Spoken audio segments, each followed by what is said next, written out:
جب بچہ کمپیریزن کرے کچھ اچھی چیزیں ہیں جو گھر میں فالو ہو رہی ہیں اور وہ باہر جب دیکھتا ہے کہ وہ فالو نہیں ہو رہی، فار ایگزامپل نماز ہے اور ہم پڑھتے ہیں تو وہ بچہ کہتا ہے کہ ماما فلاں بندہ کیوں نہیں پڑھتا نماز، وہ بھی تو مسلم ہے، یا وہ سر کور کیوں نہیں کرے. تو اس کمپیریزن میں ایک حکمت بھرا جواب کیسے بچے کو سمجھایا جائے؟ دیکھیے، بچہ کمپیریزن خود کر رہا ہے، یہ بہت نیچرل چیز ہے، بچہ کرے گا. وہ اپنے آپ کو دوسروں سے بھی کمپیئر کر سکتا ہے اور نہیں بھی کر سکتا. اگر وہ دوسروں سے خود کو کمپیئر کرتا ہے تو یہ بھی ایک نیچرل ٹینڈنسی ہے، اور جب وہ دوسروں سے نہیں کمپیئر کرتا یہ بھی ایک نیچرل ٹینڈنسی ہے. وہ اپنی دنیا میں مگن ہوتا ہے، یہ بھی ایک نیچرل ٹریٹ ہے. وہ دوسروں سے اپنے آپ کو کمپیئر کر کے کوئی رائے اپنے بارے میں بنا رہا ہوتا ہے، یہ بھی ایک نیچرل ٹریٹ ہے. اور ایک چیلنج اس وقت آتا ہے جب کوئی کام، مثال کے طور پہ نماز، آپ نے کہا کہ وہ یہ کمپیئر کر رہا ہے کہ دوسرے تو نماز نہیں پڑھ رہے.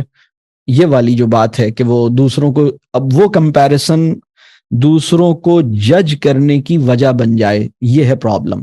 یعنی اس نے کمپیریزن کیا، اور کمپیریزن کے نتیجے میں اگر دو مسائل پیدا ہو رہے ہیں، اور یہ ہوتے ہیں مسائل، اپنے آپ کو جج کر رہا ہے اور وہ ججمنٹ ایسی ہے کہ اس سے کوئی منفی رجحان پیدا ہو رہا ہے، نا امیدی پیدا ہو رہی ہے، یہ ایک پرابلم ہے. یا وہ دوسروں کو جج کر رہا ہے اور دوسروں کے بارے میں بدگمان ہو رہا ہے، یہ بھی ایک پرابلم ہے. ایسی صورت میں کیا کرنا چاہیے؟ تو میں اصولی طور پر ایک بات اس میں ایڈ کرتا ہوں، اور یہ بالکل اصول کی سطح پہ میں بالکل مختصر جواب آپ کو دوں گا تاکہ پہلے آپ کو یہ سمجھ میں آئے کہ اس میں کرنا کیا ہے.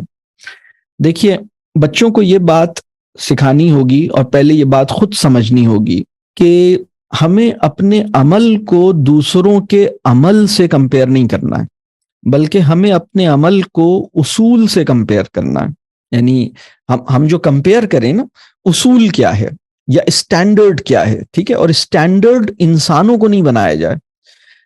یا تو صرف انسان کامل کا عمل ہمارے لیے اسٹینڈرڈ ہوگا، رسول اللہ صلی اللہ علیہ وسلم کا عمل، یا پھر رسول اللہ صلی اللہ علیہ وسلم کے عمل سے یا ہمیں پیچھے ہماری جو ہمیں اپنے آئیڈیولوجیکل کانٹیکسٹ میں جو اصول اور اسٹینڈرڈز حاصل ہوتے ہیں، ان اصولوں سے اور ان اسٹینڈرڈ سے ہمیں اپنے عمل کو کمپیئر کرنا ہے. میں اس کی ایک ایگزامپل دیتا ہوں کہ میں تو نماز پڑھ رہا ہوں، فلانا نہیں پڑھ رہا.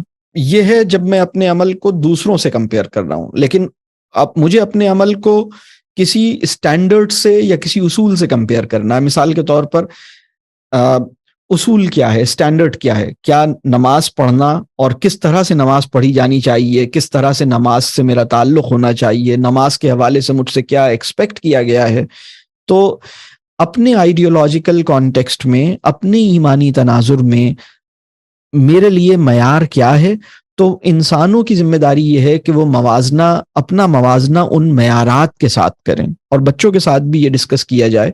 بچوں سے اس طرح سوال کیا جا سکتا ہے کہ بیٹا، چاہیں تو یہ والی اگزامپل ہٹا کے کوئی اور اگزامپل بھی لے سکتی ہیں کہ یہ فلاں معاملے میں یہ کام کرتی ہوں، فرض کیجئے کہ میں اپنا کام خود سے کرتی ہوں، کسی کی مدد نہیں لیتی. ہم ارلی مارننگ سے اپنا دن شروع کرتے ہیں اور صبح صبح اپنے یہ والے کام کرتے ہیں. تو مجھے اپنے عمل کو دوسروں سے جج کرنا چاہیے، دوسروں سے کمپیئر کرنا چاہیے، یا اس اصول سے کمپیئر کرنا چاہیے کہ ہمیں اپنے کام کیسے کرنے چاہیے. مطلب ہمارے پاس کوئی سٹینڈرڈ، کوئی پرنسپل ہونا چاہیے. اپنے کیس کو ڈسکس کر کے کیجیے، مجھے یہ چیز چونکہ کوئی نہیں کر رہا تو میں اس بیسس پہ نہیں کروں، یا مجھے اس لیے کرنا چاہیے کیونکہ یہ ایک اصول ہے، یہ اس کو میں نے اپنے لیے ایک سٹینڈرڈ مانا ہے. بات واضح ہو رہی ہے؟ تو یہ بات بالکل اسی انداز سے اپنے آپ کو ڈسکس کرتے ہوئے، اپنے کیس کو ڈسکس کرتے ہوئے بچوں کو یہ ریئلائزیشن ہوگی کہ کمپیریزن انسانوں کے ساتھ کرنے کی بجائے، جس طرح کے کمپیریزنس اچھے ہیں نا، میں وہ بتا دیتا ہوں. انسان اپنے ایک عمل کا اپنے دوسرے عمل سے موازنہ کرے، یہ بالکل ٹھیک اور اچھی بات ہے. انسان اپنے عمل کا کسی اصول یا کسی معیار سے موازنہ کرے، یہ بھی بہت اچھی بات ہے. یہ دو بہت اچھی باتیں. یعنی اصولی طور پر میری نماز کو ایسا ہونا چاہیے، نماز کا اسٹینڈرڈ یہ ہے کہ وہ اس کوالٹی کی ہونی چاہیے، اور میں اپنی نماز کو اس کوالٹی سے کمپیئر کر رہا ہوں. یا میں اپنے ایک عمل کو دوسرے عمل سے کمپیئر کر رہا ہوں کہ جب میں فلاں کام بہت اچھا کر لیتا ہوں تو میں فلاں کام بھی اچھا کر سکتا ہوں. یہ چیز انسان کے لیے مناسب ہے. لیکن دوسرے انسانوں سے اس طرح کی کمپیریسن جس کے اندر دوسروں کے بارے میں کوئی ججمنٹ پیدا ہو رہی ہو، اس سے اپنے آپ کو روکنا چاہیے. تو اس میں انشاءاللہ تعالیٰ یہ ہو جائے گا آہستہ آہستہ. اس میں اگر آپ کو یہ چیز کلیئر ہوگی اور اس طرح سے آپ ڈسکس کریں گی تو انشاءاللہ یہ پرابلم نہیں رہے گا انشاءاللہ. بچے کی زندگی میں جو 1000 لوگ ہوتے ہیں نا، ان میں سب سے اہم انسان، کم از کم یہ جو ایج گروپ ابھی جس کی ہم بات کر رہے ہیں، اس میں سب سے اہم انسان وہ ہے جو اس کی ماں اور اس کے باپ ہیں.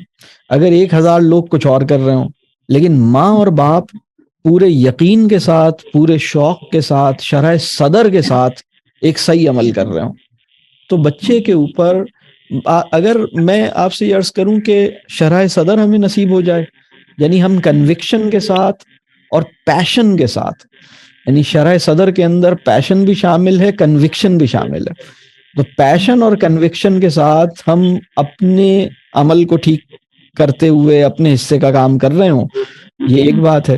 دوسری بات یہ کہ بچہ ہم سے محبت کرتا ہے، بچہ ہم پہ ٹرسٹ کرتا ہے، ہم سے اٹیچڈ ہے، ہماری بہت اچھی بانڈنگ ہے، تعلق ہے، تو انشاءاللہ تعالی.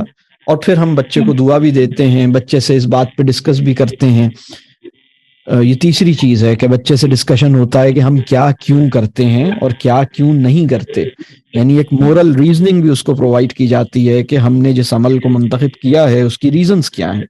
تو ہم یہ تینوں کام ہو رہے ہیں، یعنی ہم کنوکشن اور پیشن کے ساتھ وہ عمل کر رہے ہیں، ہم بچے کے پسندیدہ انسان ہیں، بچے کے ساتھ گہری بانڈنگ ہے، اور جو عمل ہم کر رہے ہیں اس کی ریزننگ بھی بچے سے ڈسکس ہوتی رہتی ہے.